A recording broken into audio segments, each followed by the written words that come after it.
হায় রে মেরেছে, আজকে তো অনেক লেট হয়ে গেল। রাস্তায় কোনো অটো পেলে হয়। আশেপাশে তো কোনো লোকজন নেই।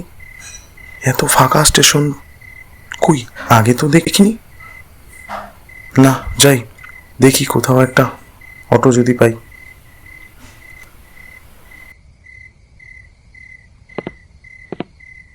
একটু একটু করে রমেন সামনে এগোতে থাকে।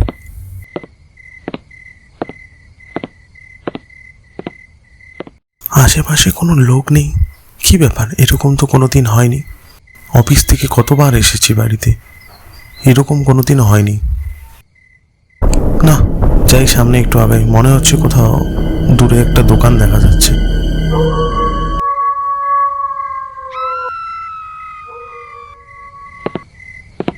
রমেন সামনে এগোতে থাকে। তারপর কিছুটা দূরে একটা চায়ের দোকান দেখতে পায়। পাশেই একটা অটো দাঁড়িয়ে থাকতে দেখে সে। আচ্ছা দাদা, আজকে রাস্তাটা খুব ফাঁকা ফাঁকা কেন? একটা লোকও নেই রাস্তা।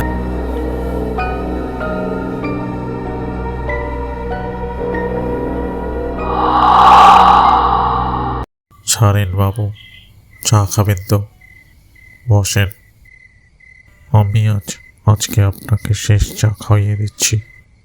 রমেন এতক্ষণ খুব ভয়ে ভয়ে আসছিল এবং রাস্তাটা ফাঁকা দেখে সে আরও খুব ভীত হচ্ছিল, কারণ একটা লোকও রাস্তায় তখনও ছিল না। কিন্তু দোকানে এসে সে দোকানদারের কথা শুনে খুব অবাক হয়ে গেল। স্টেশন থেকে সে এখনই ফিরল, আর লোকটি বলছে এখানে কোনো স্টেশনই নেই। অবাক ব্যাপার, হয়তো লোকটির বয়স হয়েছে, সেই কারণে হতে পারে। কী সব বলছে আজে বাজে। যাকগে, কি হয়েছে হয়েছে, চাটা তো খেয়ে নেই, পরে নয় দোকানদারকে জিজ্ঞেস করব অটোর ড্রাইভারটা কোথায়। এই নিন বাবু আপনার চাটা। ও আচ্ছা, দেন।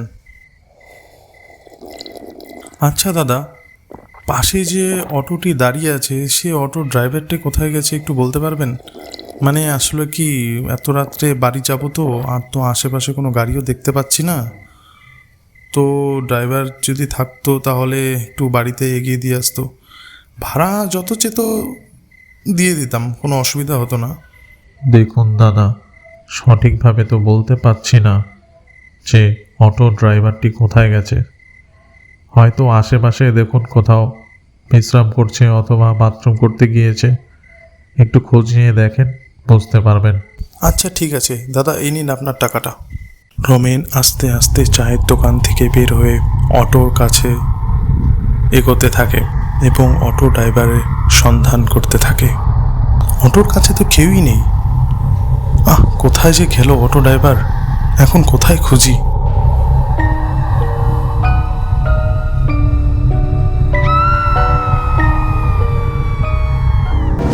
হ্যাঁ বলেন দাদা, আমাকে বুঝি করছিলেন? হ্যাঁ মানে মানে মানে দাদা, মানে মানে একটু বাড়ি যেতে হতো, তো রাত হয়ে গেছে অনেকটা। তো এত রাত্রে আর অন্য কোনো অটো বা গাড়ি কিচ্ছু পাচ্ছি না। তো আপনি কি যাবেন একটু? হ্যাঁ, এত রাত্রে তো আমি ভাড়া মারি না, কিন্তু যাই হোক আপনি অসহায় আছেন বুঝতে পারছি। তো কোথায় যাবেন আপনি? মানে ওই নিমতলার কাছাকাছি যাবো আর কি, ওখান থেকে পায়ে হেঁটে আমি চলে যেতে পারবো, আর একটু সামনে বাড়ি আমার। হ্যাঁ, সবই তো বুঝতে পারছি, কিন্তু আপনি এত রাত্রে কোথা থেকে আসছেন? আগে সোজা স্টেশন থেকে এসে সামনেই এখানে চায়ের দোকানটিতে চা খেয়ে তারপর এখানে এলাম। কি হয়েছে পরে দেখা যাবে, আগে বাড়ি তো পৌঁছেই। তাই সে সিদ্ধান্ত নিল এই অটোতে করেই সে বাড়ি পৌঁছবে। গাড়িতে উঠে বসুন, ওই দিকের রাস্তাটা বেশি ভালো না। রমেন অটো ড্রাইভারটির কথা শুনে খুবই অবাক হয়ে গেল এবং একটু চিন্তিত হয়ে গেল। তবুও সে কিছু না ভেবে সোজা অটোর মধ্যে উঠে বসলো, কারণ বাড়িতে তাকে পৌঁছতেই হবে যেভাবেই হোক।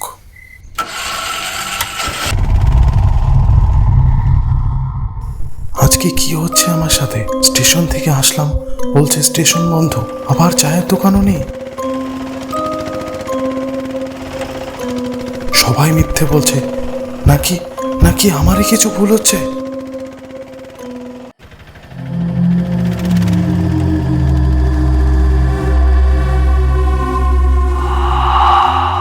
রমেন নিমতলা পৌঁছানোর পর যখন সে কাঁচা রাস্তায় তার বাড়ির উদ্দেশ্যে রওনা হয়, তখন রমেনের যেন কেমন একটা মনে হয়, যেন পেছনে কেউ আসছে তার সাথে।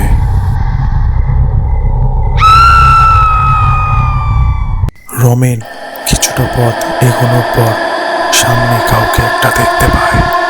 কে কে ওখানে? কে ওখানে দাঁড়িয়ে? কে?